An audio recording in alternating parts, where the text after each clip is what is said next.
Welcome everyone for another Scrim review, and once again I've selected a game from even worse timing, this time facing against NA Sandbags EU, a team that is composed of NA players but also EU players that are going to compete in PCC 6. I selected that game because it was a good moment to be able to talk about like some fundamentals, to be able to share that knowledge with all of you guys, and also for you to be able to see a little bit how even worse timing is playing the map. There's kind of a masterclass of it, and I think you are going to enjoy it. Let's jump right in. So, on the downside, we do have even worse timing with the Snoop, Import, Shin, Ray, and Pablo, which is named River Sprinter here, against NA Sandbags EU, which is composed of Nefty, Brandonite, Seismic, Empty, and Bondrood. I think Empty was subbing here. I'm not sure if he's... I think it's North, the main jungler for this team. So a little sub here helping, which means that here we have... and also, like, I think, yeah, North should be there. In terms of team composition, we do have the Decker Drongo lane, very, very strong lane. That is matched by a Muriel Twin Blast lane, which can completely fight into that. A little better poke, I would say, on the side of the Muriel Twin Blast. Better all-in on the side of the Decker Drongo. We do have a Balika against Gideon, which has a matchup that can come back to the PCC 2 times. It was like all the time on that. We do have a Greystone jungle with, on the opposite side, we have a Rampage Sevrog. So Rampage Sevrog with a Muriel in the backline, very, very strong dive. Nefty doesn't have a lot of peeling though, so that's something he needs to be careful about. That's going to be rough against a Fengmo that can jump on him, a Greystone that can jump on him. But the potential dive on the side of NA Sandbags EU is absolutely insane. But what do you dive is basically like a Drongo, and they do have a Balika Decker to reception that. So very, very strong defense against dive comp. Probably they have to be careful. Only thing that can stop the Gideon ultimate though is the Decker bomb, but we have a jump, we have a dash. Overall, I kind of prefer slightly better, even worse timing comp when we compare both of them. Like the comp of like NA Sandbags EU is completely fine. I just feel like it's dive comp is not the best against like what the enemy team has. But besides that, it can be like a very, very sustained team comp that if they manage to keep Neft alive, they win late game team fight very hard. But it's gonna be a tall task to do, and so even worse timing is probably very well aware of that. And so that should be interesting to see how it pans out during the game. Of course, Muriel, Sevrog, a lot of scaling. You have to survive the early games. I'm kind of curious about the matchup Feng Mao against Sevrog because it's been a while since I've seen a Sevrog in offlane. So we'll have to see.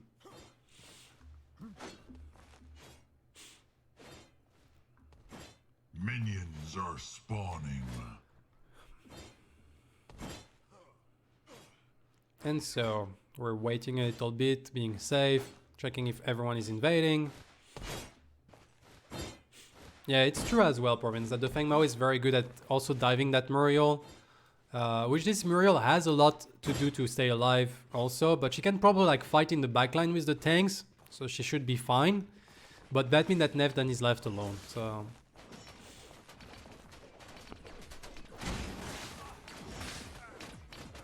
And so the Snoop trying to get advantage, but the problem is like Minion does a lot of damage, so in the end the trade is kind of even. Taking advantage of the passive of Precision Strike. For those that don't know, every 3 seconds you get like an improved auto, but that gets cancelled every time you take damage. And so that's something that it's basically like the name of the game in offlane when you have the Feng Mao. It's like, how can I deny this passive and when I can like abuse this passive, basically. Bondrood get the level 2 first, but it took quite a lot of damage for that. He's getting a little bit of damage here. A nice route into the minion wave, but probably gonna have to flash away. And now we got the flash. At any point the Snoop now has his flash up. He's going to get Reaping Dash first. It's gonna be the level 3 first. And so Bondrood is actually like already under a lot of pressure in that situation. Especially here. I feel like as the Snoop you could have like probably denied the full wave, the cannon if you want. I think here as the Snoop you should play in a way I don't like. He's pushing a little bit too much. I think he wants to reset, but I feel like here you could have denied the cannon. As soon as the cannon is dead, he can just base as well. Like I think you have like, yeah, I think you have like 2 plays. you don't touch the wave and you just base. And you're fully fine because then like you lose everything and you lose nothing. That would have been the best. Or if you want to have a little bit more gold, I think you can go for letting the cannon die and you out crash the next wave that is coming because it's a non-cannon wave and then you reset.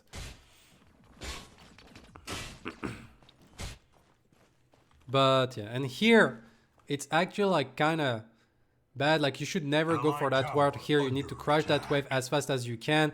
Your cannon is going to clear like a range minion. Now you're a little bit like in a bad timing. This ward doesn't provide any information and now you're stuck in a very bad position. Like the Snoop won this lane and he already threw away his advantage. And now you can see Gideon rotating, Rampage rotating. This ward, like why do I say this ward does nothing? Is because true, you're gonna see empty, but that's on the timing you should be at the base. So this 90 seconds ward, you already have 60 seconds that do absolutely nothing besides giving a little bit of information for your team, but put yourself in such a very, very, very, very bad situation. So here, fundamentals of wave management are not good, and that is pretty costly because this wave was won, and suddenly it's not. So at least here he's salvaging the situation by trying to go for the teal buff, but we have the Gideon, and that should be a kill. They play that very well.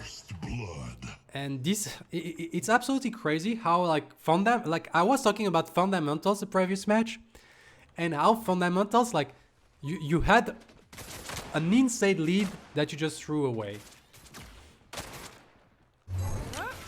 We get the cage. I guess the flash was already gone from Brandonite, and so Ray realized that, so he can just flash in with the cage, and that's a guaranteed kill. So probably they forced the flash earlier on Brandonite, and that's why like we see Ray flashing like that, guaranteeing the kill. And that's at least like something found on the other side of the map for even worse timing. But Ray and Pablo, Ray is very low on mana, so can't really do much. Pablo is also like not super healthy, so when the mural comes back, it can be like kind of rough for them. They're not gonna have like any good back, but Nefty is not super healthy on mana pool either, so probably like Bosim looking for some reset at some point.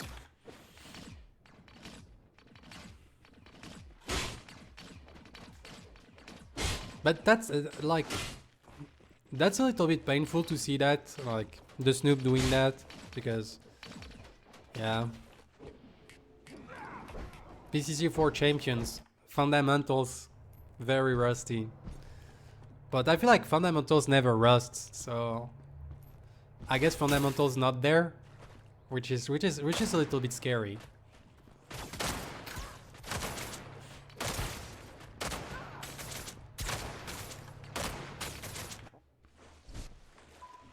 So import at the river buff. Ooh, Seismic stealing it. I hope so, because here it was very bad, Snoop. It was very bad what you did there. You won the lane and you just like give first blood to the enemy team. It's okay. If you realize your mistake and you're learning from it, like that's all good, but wave management, important for offlaners.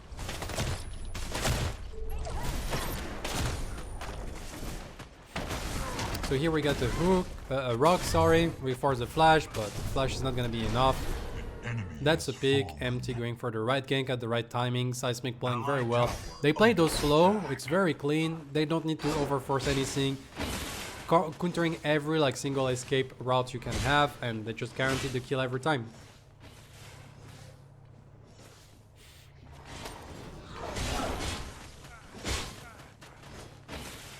So here it's gonna crash, not much we can do up against it.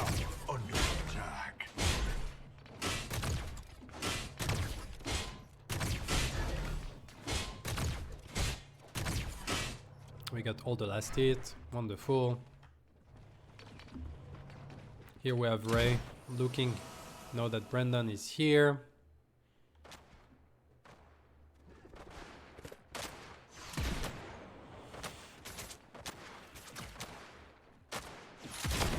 Ooh, try to go for the long range stun from Ray, trying to be a little bit sneaky. Left touching in with the jump. We get the rotation from the Bellica. Shin is trying to maybe find a stun. They're stepping forward, but Empty is here. Empty got the ultimate, so he go on the Bellica. And once again, there is nothing like really fancy here. And that's why like I kind of love Empty, and that's one of the reasons I like it. Is like his fundamentals are super good. Like here, he realized that it just have to, like here we are in a situation. Enemy team is going for gold buff. So they have full priority in the jungle. And here he can just say like, okay, that's a 3v1. True, the enemy team is going to get gold buff. I would have seen like so many people like just run down to get, oh, we need to contest the gold buff. They accept the gold buff is gone. And that's a free kill on Shin. So they just take the free kill on Shin. They expand the BMOs. That's a kill. And they got a kill. In the end, Shin managed to get a lot of damage on FT. But it's almost a kill for like nobody's taking any damage. Empty just spent a BMOs. And I see also so many people that go for the skirmishes. They end up like the skirmishes with like 1 HP because they don't use the right window. And then they lose their tempo on the map. Here, it's a free kill that didn't really like cost any tempo, and he can go back immediately to farming. Here Neft forced to flash away because he got caught by Ray going a little bit sneaky on the side. They have to respect Decker jungle lane is a scary lane to face at any time in the early game. I would say it's probably like one of the best lane to apply pressure at any given time because you have full lane control, so you control completely how you want to play the minions. You have like long range engage, you can like be sneaky from like this side of the map. There's like so much you can do, and the damage a jungle can put up is absolutely insane. But here we have the rotation from Seismic trying to go in. Nothing is found, and so they said like, okay, dual lane is not even looking for the fight, they just take the gold buff and Seismic is going to go back to his lane. Once again, fundamentals, clean fundamentals. You don't over extend your resources, you just like go for it. Here we have Empty covering in the mid lane, so Seismic is looking for maybe a little more engage. Here I think it's a little bit too much. They try to apply pressure, Seismic miss everything. They're gonna crash that wave. They guarantee the crash from Nefty that was like kind of low on mana, and Empty cover the mid lane so they don't lose farm on the map, so it's still like completely fine. It's not like they overplayed that a little bit, even though here they do have to be careful because on the rotation they try to catch Seismic. Seismic managed to get away, but he's gonna have to portal and flash away, and there is maybe like a window for the Fangtooth now.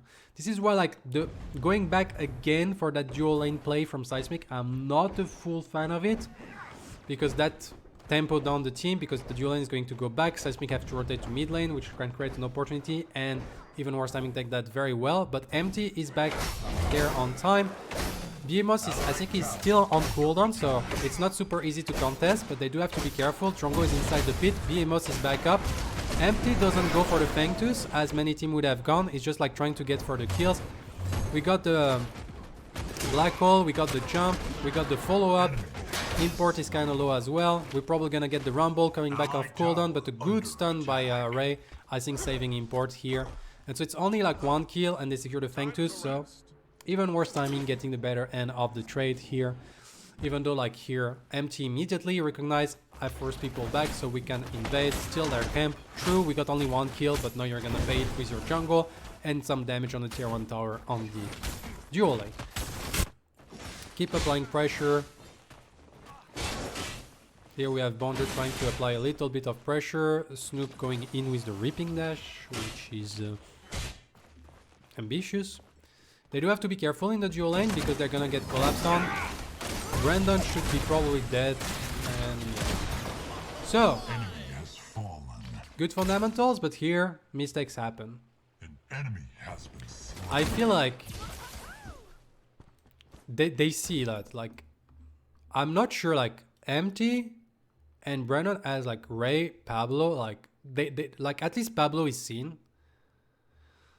And I also know that now that they stole the blue buff, they're timing down. So I'm not sure why Nefty and Brandon like stay here. Like I feel like here you can just like disengage and be fine. You can maybe try to fight again, but you don't have BMOs. I'm not so sure. Empty is just like looking to farm. Like the jungle is probably up. I'm not sure. Here it's just like it's a bit sloppy. And then we got the stun onto Nefty, the cat grenade. Gonna be a kill. We got double kill. Here it's double kill for no reason. Well played by Even Worse Timing, coming back to pressure here. But the dual lane shouldn't stay. I don't think there is like a play. You crash the wave, get your reset. Was the gold buff up? It wasn't. So just like take your reset, come back to match the tempo of the enemy team. You can even switch like the Gideon from like to go into the dual lane while you put like your dual lane in the mid lane to then pressure the mini prime. There was like stuff to be done. You don't need to pressure that. Here, this aggression is gonna cause a lot of damage on the tier 1 tower. If this tier 1 tower doesn't end up falling, it's not. They respect the rotation. But yeah, unfortunate. Here the Snoop is at 1 HP. He's gonna get away with 1 HP. Import 1 HP as well. Should maybe prompt a mini prime attempt, but MT is on the Reaver buff. And Seismic doesn't have mana. Well, he gets mana from the... He gets done at the end of the portal.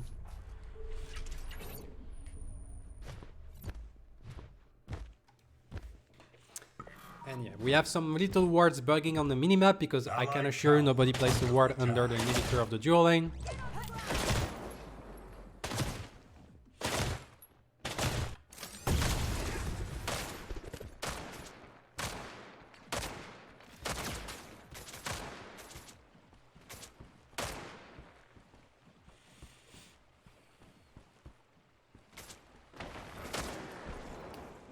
So we got the rock. We got the shrapnel cannon, but it's not enough. Once again, good executed game. Press R, jump, rock, kill. That's basically what you need to do with a rampage. MT is doing that very well. Problem is on the timing of that the enemy team can go on the mini prime.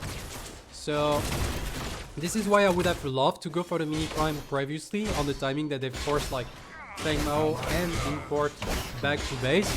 And if they do that, I think they could have like secured a thing. I don't know why Ray is trying to bait them as much as he can. They took a lot of damage. They almost died for it. So they got the double kill. They're gonna get the tower. But the tower, it's not even certain because like now we do have Pablo that is back. MT is trying to gain a little bit of time. They go for the dive.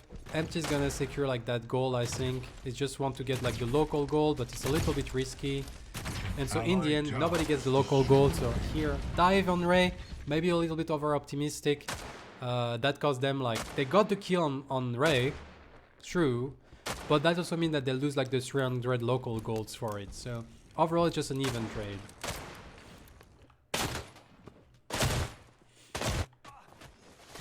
The Snoop has now the mini prime. Bonder need to respect the ultimate execute threshold.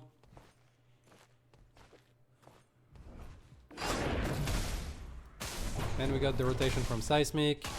Unfortunately, Cosmic Rift didn't connect.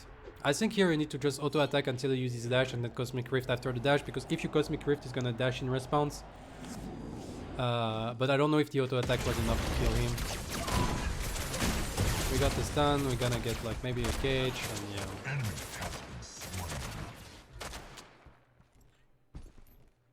Randonite, not fully respecting.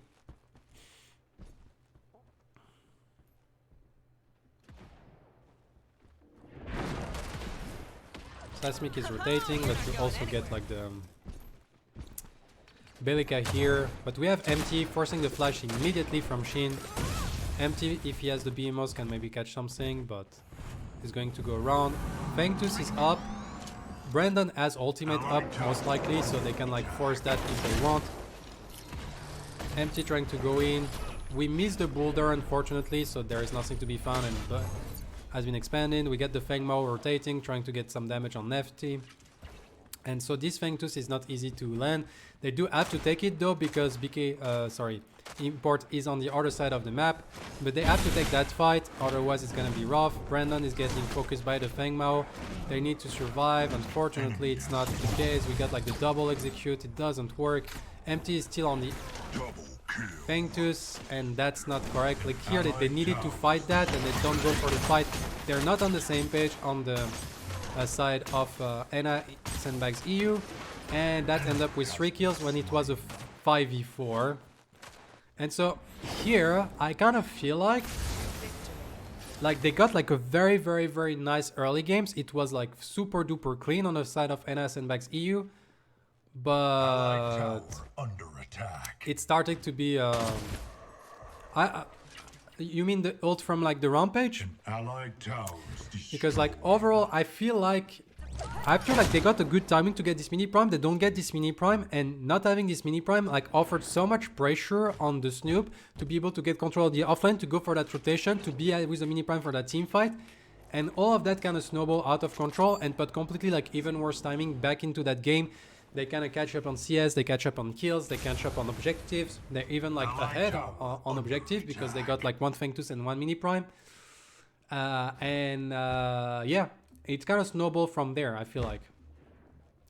I think it's okay. Like you try to get the Bellica out, and then it's a 5v3. I think it's completely fine to go for that ult here, Province. I don't think there is anything wrong with it. It just looks bad because he didn't manage to land the rock because she didn't play well the corners. But if they get the kill on the Bellica, then it's a full free objective for themselves, and I think it's completely fine. Because you don't want to fight the 5v4 with, even if you have your ultimate, it's kind of scuffed, they have the Bellica stun. And you don't need the ultimate to secure it because import was on the other side of the map. So for me, completely fine to use the ultimate to get the pick here. Unfortunately, it didn't connect. And so we kind of wasted the ultimate, but I don't think it was bad. And so here we do get for the next Fengtus, and that's going to be the second Fengtus of the game for even worse timing. And that's why, like, when it comes to MOBAs game, especially in Predecessor, like, if you don't take your windows, suddenly it's like it can snowball out of control into the other direction. We're trying to apply pressure here, we're diving into that Bellica, we got the kill. We have to be careful about the counter engage. Import is trying to run this Gideon will have portal, so suddenly, but we have the Mario ult. We tried to dodge, we didn't get the knock-up because who's facing my import, we're forced to flash away. They're gonna chase that and Permanent is going to die. Empty is trying to come back, they got a lot of damage on the Greystone, but Greystone still has ultimate. So he's going to use the ultimate, surviving, healing a little bit back. We do have the Subjugate maybe coming, but the Snoopies should be around since we get Bondred going for the rotation, and that's gonna be the end of this engagement. It's a 1-for-1 pick. And a lot of ultimate has been expanded. And so here we should be just looking at resetting calmly. Empty needs to be careful because they can invade his jungle, and that's exactly what they do. Very, very well, a good heads up play by Import and the Snoop. Finding that kill, stealing the blue. But good call, Salblo. The enemy team is collapsing on them. They're gonna get like the double dash. Seismic can go for the portal in if you want to, and Bondred could have followed into the portal, but they have to be careful because the Bellica is around. They got good damage. Seismic is very low. He's getting caged. He's waiting for his portal to be back up, but not back up on time. And they found a pick. So a little bit overzealous in the chase. And but very well played by Import and Snoop to find this angle on Empty. He wasn't expecting it. He get punished very hard for it. And that's gonna be a mini prime for them. And that's already like 4 objectives up on the side of even worse timing. And yeah, now we're starting to see stuff snowball because it's 30 CS up, it's 3 kills up, it's 4 objective up.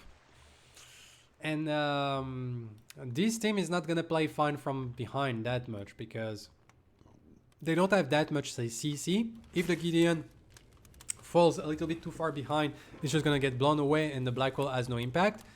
Muriel, if she falls too far behind, she is very easy to focus. The shields are always good, but not as strong if she falls too far behind. And if the enemy team has a lot of damage. So it's starting to look like very, very dire for the side of NA Sandbags EU. So they do have to be very, very mindful. They can't take one more bad team fight, one more bad objective. Otherwise, I think it's game at that point. They will be too far behind with their team comp to be able to deal with the strengths of this Feng Mao that is starting to be like 4-1, very, very strong. They're gonna try to go on to Neft. Neft using the dash. Mtort is going to catch that. If it doesn't have flash, it's gonna be rough. We got flash and Mario ultimate. That's a waste of one of the abilities. Miscommunication here, unfortunate on the side of NA Sandbags EU. So that big cooldown of the flash of Nef or the reversal of fortune from the Muriel is now down.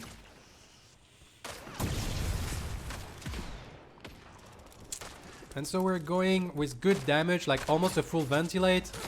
We're trying to follow that up. The stun has already been used. We got the slow. We got empties going up with the rock. Unfortunately, the rock doesn't connect. We got a lot of damage on that Decker as well. Flash already on River Sprinter. Empty trying to tank everything. Brandon Knight and FT a little bit late. And now Seismic is going in with the Time Flux Band, but doesn't connect. And we got the 1-for-1 trade. In the meantime, we have the Snoop that's going to defend against Bondwood. Bondwood trying to get the tier 1 tower. Not successful in doing so. They're kind of all three of them pretty low, so they can keep the pressure up because we have 25 seconds on import. They can keep chasing, trying to apply some pressure, maybe get a dive here, but Seismic not fully like respecting, trying to get the kill and take like 70% of his health in the process.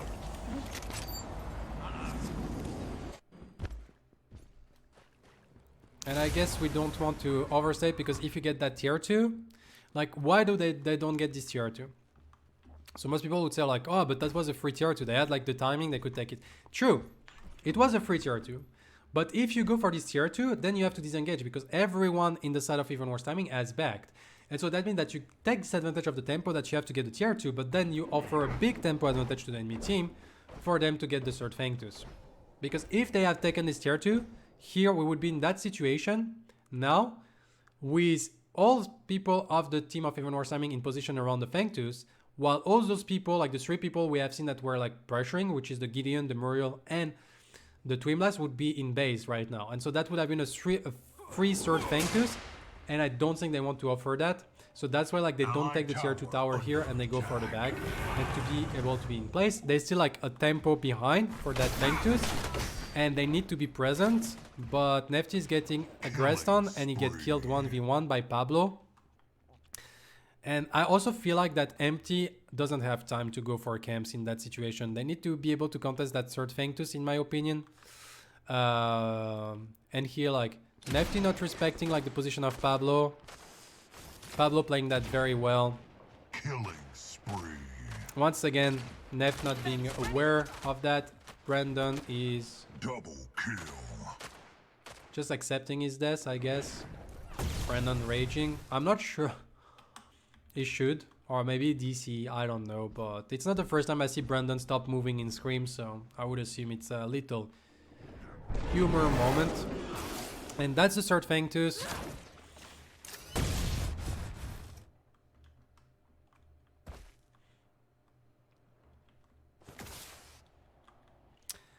And the enemy team is going to collapse to try to invade a little bit, get a little bit pressure over the map.